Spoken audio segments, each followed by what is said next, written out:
प्रिय छात्रों, आज हम कक्षा 6 की गणित में पूर्णांकों पर गुणन संक्रिया की पूर्णांकों में हम गुणा किस तरीके से करते हैं ये समझेंगे। क्योंकि पूर्णांकों में प्लस और माइनस दोनों चिन्ह आ जाते हैं, तो यहाँ पर मुख्य समझना हमें यही है कि चिन्हों की गुणा किस तरीके से हमें करनी होती है। आइए समझते हैं। यदि हम कहें कि 4 गुणा -3, तो इसका क्या अर्थ होगा। गुणन संक्रिया को अगर हम योग के रूप में देखें तो यहाँ इसका मतलब हो गया कि -3 की हमें 4 बार योग करना है, अर्थात -3 को 4 बार जोड़ना है। ठीक है, तो हम इसे इस तरीके से लिख सकते हैं: -3 प्लस -3 प्लस -3 और प्लस -3। -3 को हमने 4 बार जोड़ना है। अब इसे हम अगर जोड़ते हैं तो कितना हो जाएगा? 3 और 3 6 और 3 9, 3 12, यानी ये हमारे पास आएगा -12।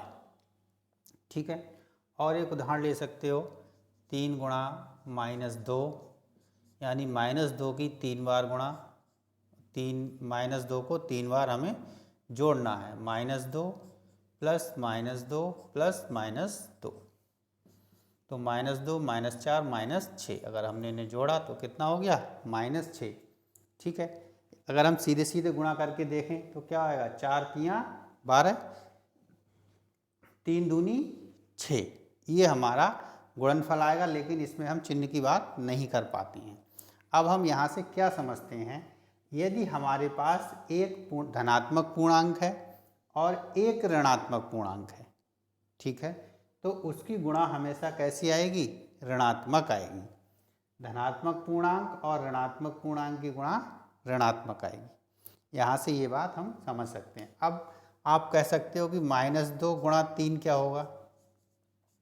इसका मतलब भी वही है, 3 -2 की 3 बार गुणा, क्योंकि हम 3 की -2 बार गुणा नहीं कर सकते।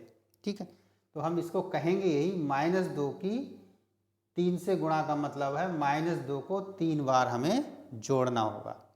-2 को हमें 3 बार जोड़ना होगा, तो यही रिजल्ट निकल के आएगा, -2 प्लस -2 प्लस -2, यानी कि -6।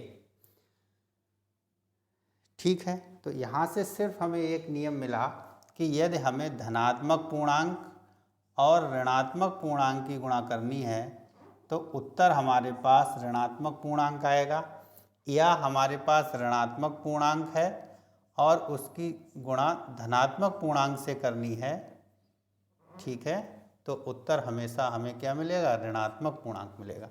यहाँ से आप इन चीज़ों को समझ सकते हैं आसानी से। ठीक है, इतनी चीज़ें समझ में आ गई होंगी। अब हम देखते हैं, यदि हमारे पास दोनों पूर्णांक धनात्मक हों, ठीक है, यदि दोनों पूर्णांक धनात्मक होंगे तो क्या स्थिति होगी? दोनों पूर्णांक यदि हमारे पास धनात्मक हैं, 4 गुणा +3, तो यहाँ पर ये पूर्ण संख्याओं की तरह ही व्यवहार करेंगे। 4 को 3 बार जोड़ लें या 3 को 4 बार जोड़ लें, एक ही बात होगी, क्योंकि ऋणात्मक संख्याओं में हम -2 बार नहीं जोड़ सकते। ठीक है, क्योंकि वहाँ वो सत्य नहीं होगा। यहाँ पर 3 को 4 बार जोड़ लो, 3 प्लस 3 प्लस 3 प्लस 3 और प्लस 3, 3 3 6 3 9 3 12, इनका योगफल कितना हो गया? 12 हो गया। यदि हम इसी को कहें कि 4 को 3 बार जोड़ लें, +4 +4 +4, तब भी ये कितना आ रहा है? जोड़ें, 4 और 4 8 और 4 12, गुणा करें, 4 तियाँ 12। तो यहाँ अगर धनात्मक संख्याएं हैं दोनों, तो उनका गुणनफल क्या आएगा? धनात्मक ही आएगा। ठीक है, परिभाषा से ये बात स्पष्ट हो रही है। यदि हमारे पास दोनों संख्याएं धनात्मक हैं और उसकी गुणा भी धनात्मक संख्या से हो रही है, तो उत्तर हमें एक धनात्मक पूर्णांक ही प्राप्त होगा। अब बात आती है यदि हमारे पास दो संख्याएं ऋणात्मक हैं, यदि दो ऋणात्मक पूर्णांक हैं तो हम उसकी गुणा किस तरीके से करेंगे। जैसे -4 गुणा -3, इसका गुणनफल क्या आएगा। ठीक, देखें 4 गुणा -3 हमने देख लिया था अभी। ठीक है, 4 गुणा -3 ये कितना आया था, -3 प्लस -3 प्लस -3 प्लस -3। इसी की जगह यदि हम कहें 3 गुणा -3, ठीक, तो -3 प्लस -3 प्लस -3 प्लस नहीं, 3 बार नहीं आना। ठीक है, ये जो इसका रिजल्ट भी अगर हम लिखते जाएं तो कितना हो जाएगा, -12 हो जाएगा। ये रिजल्ट -9 होगा। अब यहाँ यदि हम लिखेंगे 2 गुणा -3, तो -3 गुणा -3 प्लस -3, 2 बार हमें जोड़ना है। 2 गुणा -3 का मतलब -3 प्लस -3, यानी कि ये हो गया -6।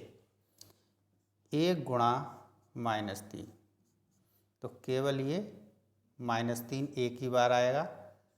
ठीक है, और ये आएगा उत्तर -3। अब यदि हम कहें 0 गुणा -3, ठीक, 0 गुणा -3, 0 से जब गुणा होगी एक भी बार हमें गुणा नहीं करना है तो रिजल्ट 0 रहेगा।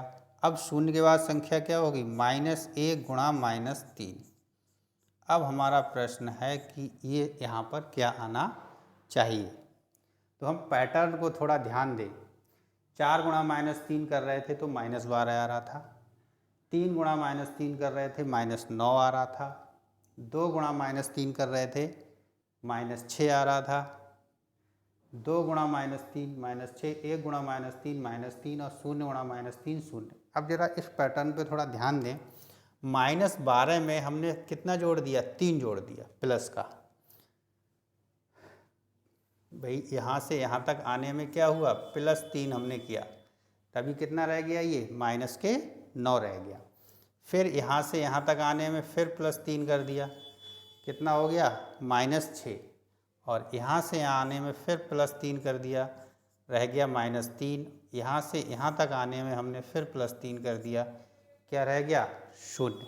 तो अब आगे 0 से देखो यहाँ से एक एक संख्या घट रहे हैं, तो 0 से 1 कम होंगे तो -1 होंगे। -1 गुणा -3 करेंगे तो यहाँ पर हमें क्या करना पड़ेगा, फिर +3 करना पड़ेगा। यानी कि ये जो क्वेश्चन मार्क था इसकी जगह हमारा आएगा +3। ऐसे ही -2 गुणा -3 करेंगे तो फिर इसमें हमें +3 करना होगा, तो ये हो जाएगा 6। और -3 गुणा -3 करेंगे तो इसमें फिर +3 करेंगे तो ये हो जाएगा +9। -4 गुणा -3 करेंगे तो इसमें फिर प्लस करना होगा, ये हो जाएंगे +12। इतनी सारी कहानी लिखने का सही मकसद है कि आप ये बात समझ, जैसे जब दोनों अंक होते हैं उनका गुणनफल आता है। ठीक, यानी जब दो पूर्णांकों की हम गुणा में धनात्मक पूर्णांक लेगा। यहाँ से देखिए इस पूर्ण से यहाँ स्पष्ट ऋणात्मक पूर्णांक कितना आ गया, -12। ये पूरा आप समझ सकते हैं। फिर इसी पैटर्न में जब -1 -3 किया तो +3 हुआ, -3 +9 -3 +1, यानी कि दो ऋणात्मक अंकों की धनात्मक होती है। ठीक, दो ऋणात्मक पूर्ण गुणा धनात्मक। तो यहाँ से जो भी कंडीशंस हमारे पास बन रही थी वो यहाँ से क्लियर हुई हैं आपके लिए।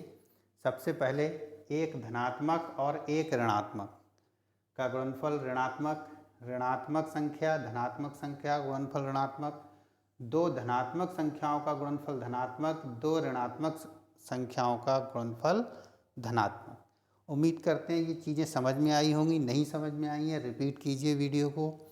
फिर भी समझ में नहीं आता है तो कमेंट कीजिए कहाँ पर आपको चीज़ समझ में नहीं आई है। मैं दोबारा वीडियो बनाकर आपको समझाने की पूरी कोशिश करूँगा। ये बहुत ही इम्पोर्टेंट चीज़ है।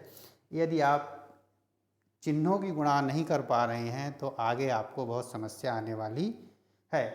ये सब इसीलिए आपको समझाया गया जिससे आपको रटने की ज़रूरत ना पड़े। और यदि आप याद करना चाहते हैं तो ये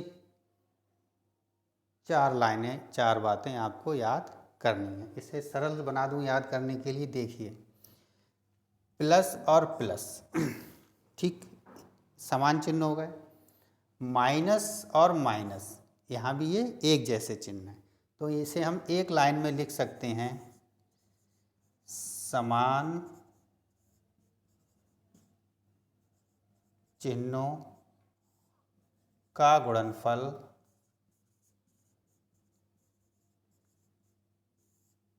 धनात्मक होता है।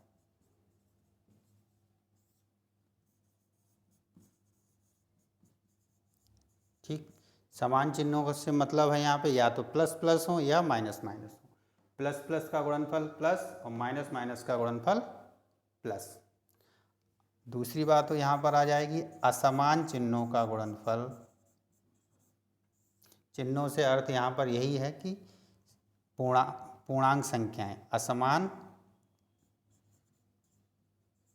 चिन्हों की पूर्णांक संख्याओं का गुणनफल। मैं सिर्फ इतना लिख रहा हूँ, असमान चिन्हों का गुणनफल ऋणात्मक होता है।